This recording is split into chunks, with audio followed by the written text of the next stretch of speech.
We're back with George Cochran. Let's get into some of the director-actor relationships. What do actors need to know to get callbacks, get hired, and build relationships to keep working? Well, having been through, I would say a million, but many thousands of casting sessions, I would say that first of all, it's not just the director that's determining who the in commercials, who is going to be used. You have an art director, you have a writer, you have a senior producer at the agency. They have a responsibility of bringing back your casting selections and callbacks to their client. They say that these reasons, there's no conflicts or any of those issues. All the legal issues are out of the way, so that if they decide on A, B, or C, what you have is every opportunity to move forward to use them. But actually, when you're in the trenches again and you're actually doing that, what happens is that the people come to casting sessions and they're so intimidated, and they're, I'm never going to get this part, and they believe it, and they don't get it because they get up on whatever it is that we're doing, whether it's a camera that's doing this or stills or however they run you through a couple of lines, whatever that is. You say, hey, you know, the line is, you know, we do chicken best, you know, something like that. And so they say, well, I'm so nervous, you know, and they do it. When you walk away, when you finally leave the set, and the casting director's there, and a number of other agency people and yourself, the response is this. It's like, well, what was that? And who is that? So you need to come forward with as much energy, much positive things as you can. Confidence. That's exactly it. Real or fake. You got to sell it in that casting office. That's it. So, inside secrets on the big national commercials, with your experience. Yes. The final decision for casting comes from who? Client. Client. The client has to sign. So they're going to accept that responsibility. You see, it's the agency's responsibility to cull it down to a point where you have, let's say, 3 choices for each part, let's just say. So you have an A, B, and C going on, and then you might have 3 people that you present, and you present them on tape, you know, or some kind of system where they can see them act out this piece. And so they make a recommendation of A, B, or C, and they present that to the client. The client has to sign off on it. So ultimately, the client's going to say, I love this person, I love that person, right?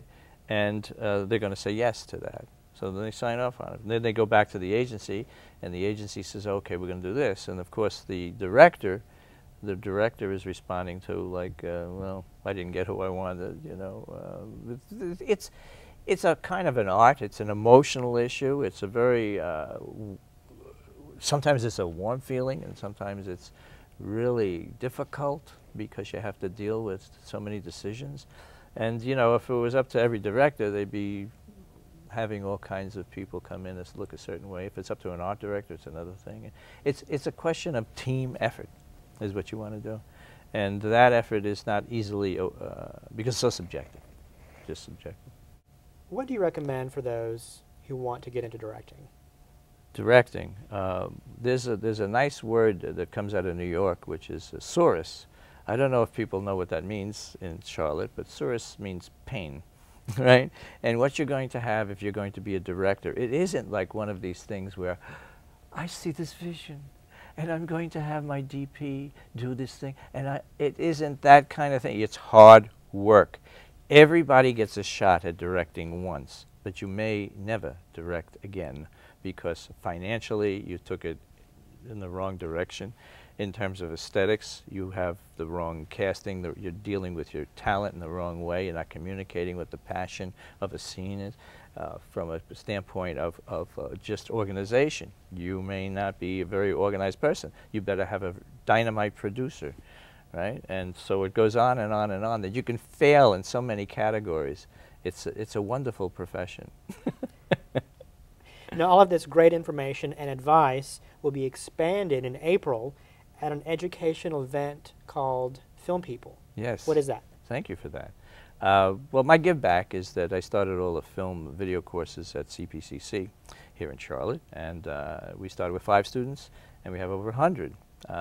What I'm doing with Film People is it's the 3rd annual event, and Film People is about bringing the professionals all together, people like in fact, Jeb Stewart is going to be our guest speaker. A writer and a director. Yeah, a die-hard guy, and also he was scriptwriter for Fugitive.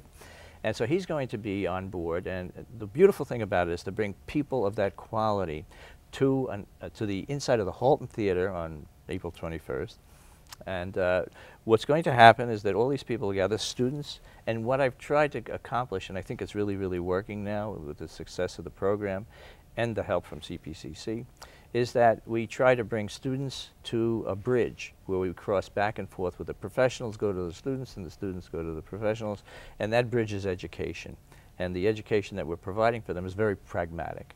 It's the things that we talk about in the George style, which is like I'm somewhat of a character, and I'm not very formal about anything, and I'm the trench guy that I talk about. So what we try to do is we bring the education to them, the opportunity at that stage, with film people.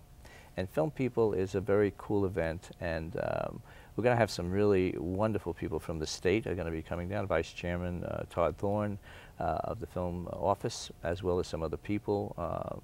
Beth Petty, Regional Partnership, again, Jeb Stewart, and then a very lovely, very nice young man that just won something on YouTube, and his name is Blake Edwards. Please, everybody come. It's a great thing. And it's April 21st. Yes. In Charlotte, North Carolina. Yes. On the campus of Central Piedmont Community College. Yes. And it's a free event. Yes, it is. George, thank you so much for coming. Oh, thank you. Best of luck with your event in April. My pleasure. And if there's any help I can give you, anytime, you're what they call a mensch, a good person. It's a positive thing. Thank you. Thank you. And we'll have more coming up right after this.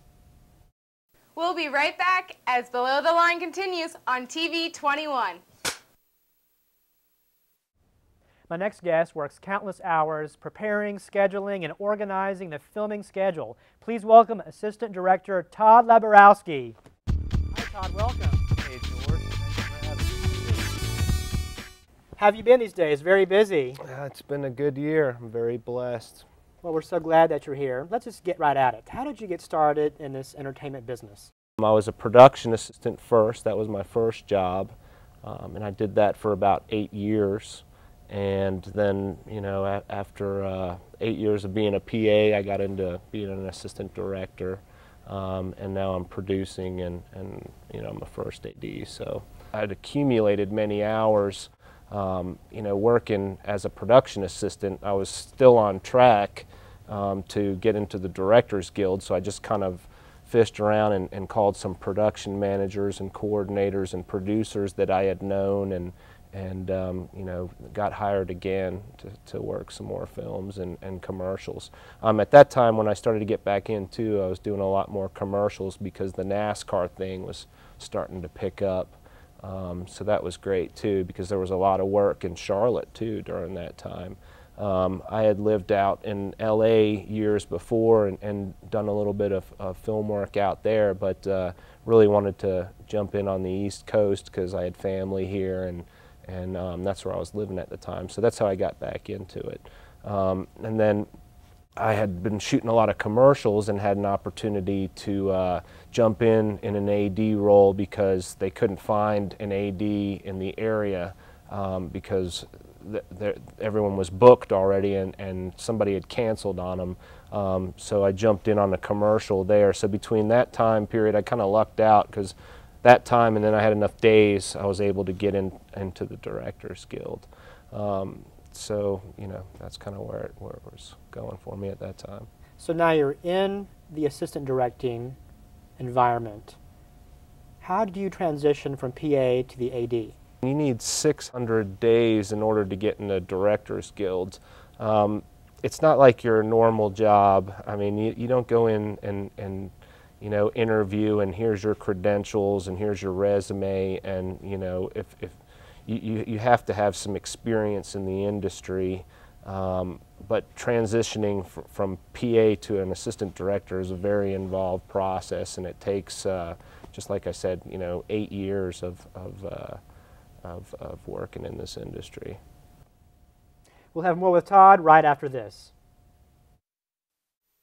George will be right back. Stay tuned.